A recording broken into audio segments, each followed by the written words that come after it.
Mag-subscribe bago panoorin ang video. Daghang salamat. Sweaters Result December 10, 2023. 2 p.m. Result 805. 5 p.m. Result 568. 9 p.m. Result 560. Shoutout muna tayo. Salamat po mga ma'am-share. Congrats po sa inyong lahat. Ito na po ang best angle para sa December 11, 2023. 2 p.m., 5 p.m., at 9 p.m. Result angle ngayon 0568. Messing number 123479. Best and pairing number para sa December 11, 2023. Probables combination. Best Padakit Guide and Combo. Best 2 angle. Best 2 angle. Least number. Best double angle. Best double combo. Special number. Mintin 3 days. Hearing and best combination. PM. Hope to win po tayong lahat. Congrats sa mga mananalo bukas. Sa mga hindi pa nananalo PM na po kayo. Good luck. Alamin ang iyong mga zodiac sign. At mga maswerteng numero ayon sa inyong buwan ng kapanganakan. Aquarius January 22 hanggang February 19. You feel energized ngayong taon at mananatili ito hanggang ikalawang quarter. Kung magdadagdag ng effort, magiging secure ang financial position sa buong taon. Ngunit huwag magmadali sa mga desisyon dahil posibleng mauwi sa pagkalugi o pagkawala ng pera. Kung hindi magiging maganda ang pasok ng taon, magiging maayos din ito kinalaunan. Posibleng magkaroon ng promotion sa trabaho. Bigyang prioridad ang kalusugan. Mawawala ang enerhiya kung sisagarin ang sarili. Malilimitahan ang oras sa pamilya kung puro trabaho ang aatupagin. Hindi magiging smooth ang pasok ng taon pagdating sa pakikipagrelasyon. Mga kahinaan, tumatakbo mula sa emosyonal na pagpapahayag, pag-uugali, uncompromising, aloof. Gusto ni Aquarius, masaya sa mga kaibigan, peligrosong negosyo. Pakikipaglaban para sa mga sanhi, pag-uusap sa intelektual. Hindi gusto ni Aquarius, mga limitasyon, sirang mga pangako, pagiging malungkot, mapurol o mayamo na mga sitwasyon. Ang Aquarius ay isa sa mga pinakanatatanging mga palatandaan ng zodiac, at ang mga taong ipinanganak sa ilalim ng Senadorius na ito ay nakakaranas ng isang pakiramdam ng pagiging natatangi. Ginagawa nila silang sira-sira at masigla sa kanilang pakikipaglaban para sa kalayaan, o sa mga oras na mahiyain at tahimik. Natatakot na ipahayag ang kanilang tunay na pagkatao. Sa parehong mga kaso, sila ay malalim na mga nag-iisip. At lubos na intelektual na mga tao na mahilig makipaglaban para sa mga idealistic na sanhi. Maaari nilang makita ang mga tao na walang pagkiling, ginagawa silang tunay na espesyal. Bagaman madali silang umangkop sa enerhiya na nakapaligid sa kanila. Ang mga kinatawan ng Aquarius ay may malalim na pangangailangan para sa nag-iisa na oras upang maibalik ang kanilang panloob na kapangyarihan.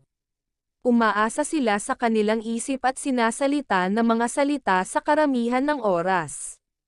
At nang walang pagpapasigla sa pag-iisip, maaaring mawalan sila ng interes kahit sa mga bagay na sa una ay nasa sabik sila. Nakikita nila ang mundo bilang isang lugar na puno ng mga posibilidad at may pangangailangan na maging kusang sundin ang sandali. At mabuhay ng buong buhay, hindi kailanman nag-aaksaya ng mahalagang oras. Ang pagkakaroon ng mga batayan ng Saturn ay sapat na upang matulungan silang makahanap ng distansya na kailangan nila mula sa ibang tao. Upang manatiling medyo walang malasakit. Ang mga Aquarians ay mga visionaries at laging handa para sa pagbabago. Nakilala sa kanilang mga kakayahan sa intelektual at para sa pag-alog ng mundo sa sandaling nasa loob na sila.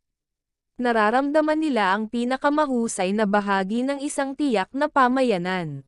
Ngunit maaaring magkaroon sila ng problema sa paghahanap ng tamang lugar kung saan tunay na naramdaman nilang kabilang sila. Hindi nito binabawasan ang lakas ng pagkatao sa mga individual na ito. Palagi silang may isang tao upang suportahan at gabayan sila patungo sa paliwanag. Madalas silang nasa posisyon ng kapangyarihan. At ang kanilang mga isyu sa awtoridad ay karaniwang nagmula sa kanilang pakikipag-ugnay sa ibang tao kaysa sa istruktura ng pamumuno mismo. Upang mahanap ang kanilang sentro, dapat silang handa na maghukay ng malalim, at yakapin ang kanilang sariling kakayahan.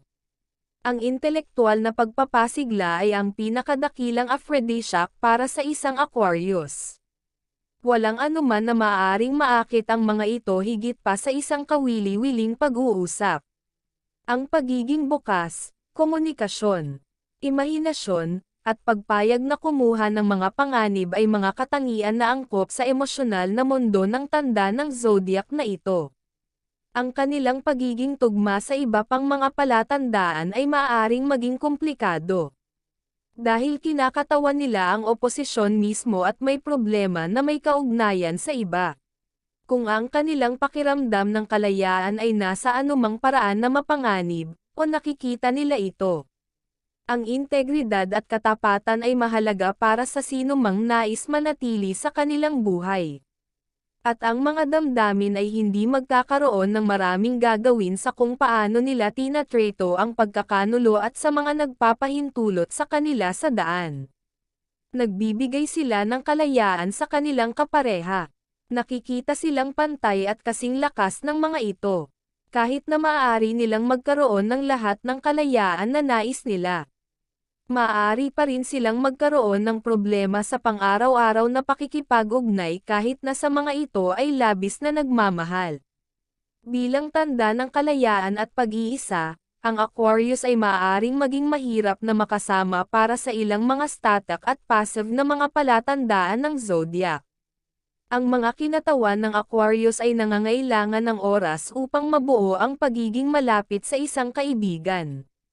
At maaaring hindi nila sinasadya na gumawa ng maraming upang maiwasan ang pagiging emosyonal at mahina sa paligid ng iba. Handa silang magsasakripisyo sa sarili. Ngunit kung talagang kinakailangan, at sa oras na tumalon sila upang makatulong, ang isang tao na may problema ay maaaring mapagtanto na hindi na sila nangangailangan ng tulong upang magsimula. Kailangan nila ng mga malikhaing kaibigan na may integridad at isang malakas na talino.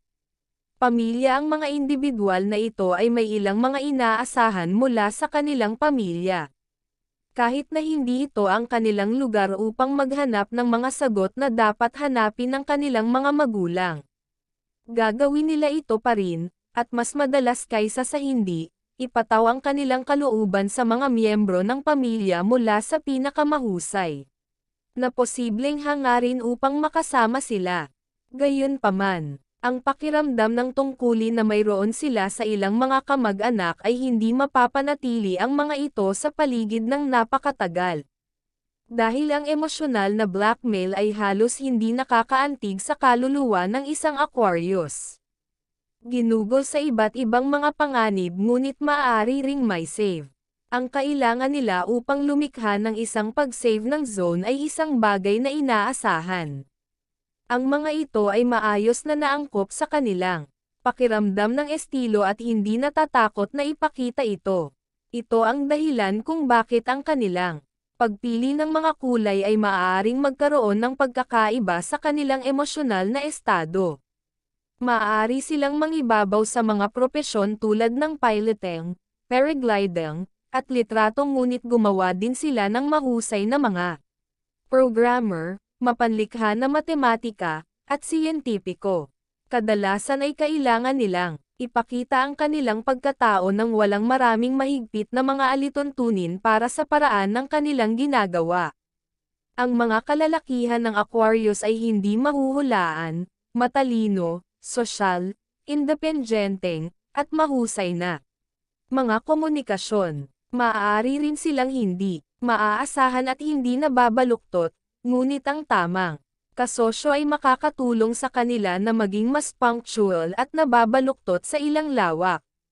Minsan nakatira ang isang tao sa Aquarius sa loob ng kanyang isip at nangangailangan ng isang kasama upang pag-usapan ang tungkol sa kanyang mga progresibong kaisipan at ideya.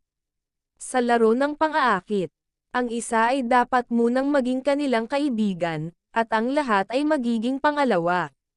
Habang nahuhulog ang mga bagay at nadiskubre niya na mapagkakatiwalaan niya ang taong nakatayo sa harap niya. Ang bawat Aquarius ay may pagkakataon na matugunan ang kanilang sariling mga hangganan at tingnan kung may iba pang kailangan nilang masira. Bilang isang tao na nagdadala ng araw sa pag-sign ng pagkasira, ang individual na ito ay may problema na umaangkop. Kailangan niya ng isang tao na igalang ang kanyang pangangailangan para sa kalayaan, kanyang pagkatao. At, higit sa lahat, ang kanyang matapat na pagnanais na gumawa ng pagkakaiba sa mundo. Paraan. Siya ay iginuhit sa mga taong tumayo mula sa karamihan at nangangailangan ng isang tao upang mabuo ang kanyang tiwala at dalhin siya sa pamamagitan ng kamay sa mas mahusay na mga kalagayan. Ang isang babaeng Aquarius ay madalas na isang lubos na mapanlikha na kasosyo. Karamihan sa kanyang sexual na pagpapahayag at nais na subukan ang mga bagong bagay sa isang regular na batayan. Gayunpaman, kailangan niyang malaman na siya ay pinahahalagahan at mahal at sa parehong oras, libre mula sa mga hinihingi at pagtulak na ang ilan sa kanyang mga kasosyo ay maaaring madaling kapitan. Mga masweting numero, loto, sweatres, lasto, doubly, at triple. Abangan bukas. Pisces, February 20 hanggang ika-20 ng Marso. Alamin ang iyong swerte ngayong 2024. Nandito na nga tayo sa exciting part. Bagong taon, bagong buhay, bagong pag-asa. Kaya tingnan natin kung ano nga ba ang mga ganap na posibleng harapin natin this year.